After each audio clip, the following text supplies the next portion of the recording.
While being an entrepreneur is rewarding and fulfilling, the job also entails tons of responsibilities and hardships.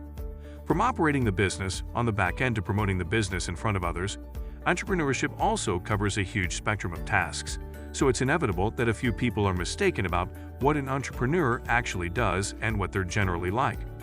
Because of this, many myths and rumors surround entrepreneurs, their traits, as well as their motivations and skills. In this video, we'll debunk 5 of the most prolific myths about entrepreneurs. Entrepreneurs are only motivated by money. Saying that entrepreneurs are motivated by money isn't wrong, but saying that money is the biggest or sole reason why entrepreneurs work is false.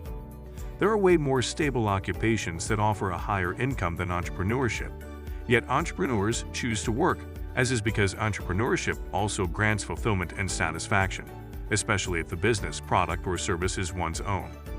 Entrepreneurship can be born out of love for a specific product or service, and operating the business itself can give an entrepreneur the fulfillment he or she cannot find in any other field of work. The satisfaction of seeing a business grow to its full potential offers a sense of achievement that not many other occupations can replicate. Saying that entrepreneurs only work for the money is wrong, as there's a multitude of other reasons why people choose entrepreneurship.